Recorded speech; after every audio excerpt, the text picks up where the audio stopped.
தலைப்புச் செய்திகள். 2 லட்சத்திற்கும் மேலான மலர்களுடன் கோவையில் துவங்கியது மலர் கண்காட்சி. ஆயிரக்கணக்கானோர் ஆர்வமுடன் பங்கேற்பு. பெருகி வரும் தற்கொலைகளை தடுக்க 24 மணி நேர தடுப்பு மையம் தமிழக காவல்துறை கூடுதல் இயக்குநர் ராதாகிருஷ்ணன் துவக்கி வைத்தார்.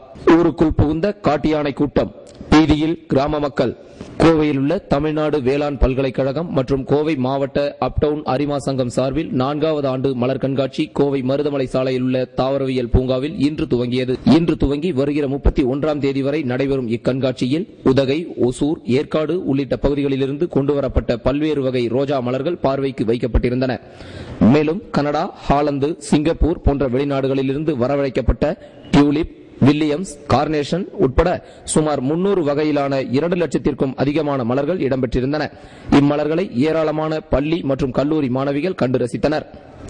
கோவையில் பெருகி வரும் தற்கொலைகளை தடுக்கும் வகையில் தற்கொலை தடுப்பு மையம் இன்று துவங்கியது. இம்மையம் மாநகர காவல்துறை கட்டுப்பாட்டு அலுவலகத்திலிருந்து 24 மணி நேரமும் செயல்படும் என்று தமிழக காவல்துறை கூடுதல் இயக்குநர் ராதாகிருஷ்ணன் தெரிவித்தார். கோவை மாநகரில் அண்மை காலங்களாக தற்கொலைகள் அதிகரித்து வருகின்றன. இதனை தடுக்கும் வகையில் தற்கொலை தடுப்பு மையம் அமைக்கப்பட்டு அதன் துவக்க விழா தமிழக காவல்துறை கூடுதல் இயக்குநர் ராதாகிருஷ்ணன் தலைமையில் இன்று நடைபெற்றது. மையத்தை துவக்கி வைத்து செய்தியாளர்களுக்கு பேட்டியளித்த அவர், கடந்த ஆண்டு மட்டும் தற்கொலை மூலம் உயிரிழந்தவர்கள் எண்ணிக்கை 342 என்றும் இம்மையம் மூலம் அந்த எண்ணிக்கை வருகிற ஆண்டுகளில் குறையும் என்றும் கூறினார். கோவை தடாகம் இடையே உள்ளது சோமையம்பாளையம் எனும் கிராமம்.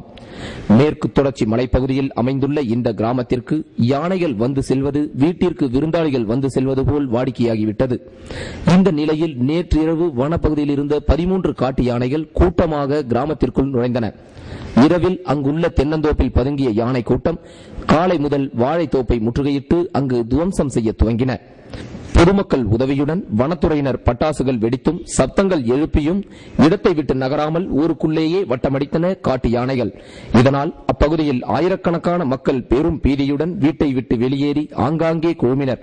தினசரி யானை கூட்டங்கள் கிராமத்தில் நுழைவதால் தங்களது வாழ்க்கை ஒருவித பயம் கலந்தே பயணிக்கிறது என்று கிராம மக்கள் குற்றம் சாட்டுகின்றனர். எனினும் தமிழக அரசு இதுகுறித்து எவ்வித நடவடிக்கையும் எடுக்கவில்லை என்றும் அவர்கள் குறை கூறுகின்றனர். நம்ம தோட்டத்துக்குள்ள உள்ள போது பாக்கெட்டுக்கு வாழை கட்டத்துக்கு நேற்றுக்கு நைட்டு கூட வந்து ஒரு 10 சாரை பிடிச்சின்னு போட்டு ஓடிச்சு. அது கூட 2 குட்டி வரும். வண்டு நைட்டு 2-1 மணிக்கு தான் வெளியே போகும்.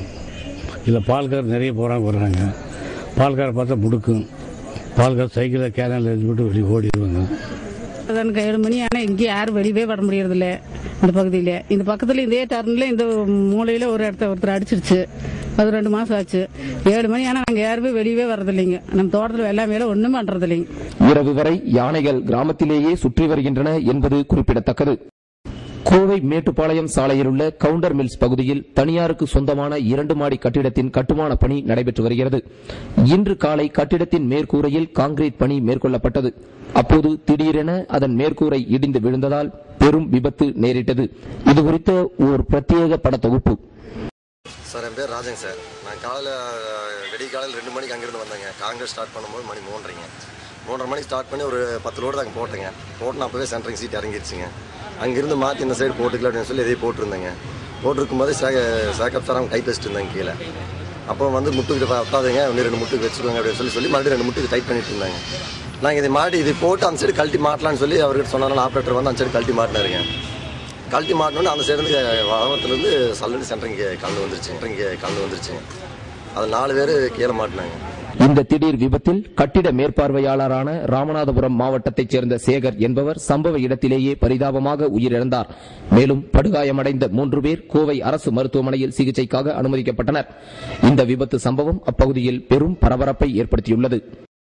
இலங்கையில் நடைபெற்று வந்த தமிழீழ படுகொலையை கண்டிக்கும் வகையில் சென்னையைச் சேர்ந்த பத்திரிகையாளரான முத்துக்குமார் என்ற இளைஞர் கடந்த 2 ஆண்டுகளுக்கு முன்பு தீயிட்டு தற்கொலை செய்து கொண்டார். இந்த சம்பவம் தமிழகத்தில் பெரும் பரபரப்பை ஏற்படுத்தியது. இந்த நிலையில் அவரது 3ஆம் ஆண்டு நினைவு தினம் இன்று அனுசரிக்கப்பட்டது. இதனை முன்னிட்டு கோவை மாவட்ட பத்திரிகையாளர் கூட்டமைப்பு சார்பில் செஞ்சிலுவை சங்கம் முன்பாக நினைவஞ்சலி செலுத்தப்பட்டது. அப்போது பத்திரிகையாளர்கள் முத்துக்குமாருக்கு வீர வணக்கம் செலுத்தியதுடன் மெழுகுவர்த்தி ஏற்றி அஞ்சலி செலுத்தினர். மேலும் தமிழீழ படுகொலையை தற்காலிகமாக நிறுத்தியுள்ள இலங்கை அரசு தமிழக மீனவர்களை கொல்வதை தொடர்ந்து வருவதாகவும் இப்பிரச்சினைக்கு மத்திய மாநில அரசுகள் நிரந்தர தீர்வு காண வேண்டும் என்றும் அவர்கள் கேட்டுக் கொண்டனர். தமிழர்களுக்காக தீக்குளித்து 2 ஆண்டுகள் முடிந்து 3வது ஆண்டிலே இப்பொழுது அஞ்சலி செலுத்திக் கொண்டிருக்கின்றோம்.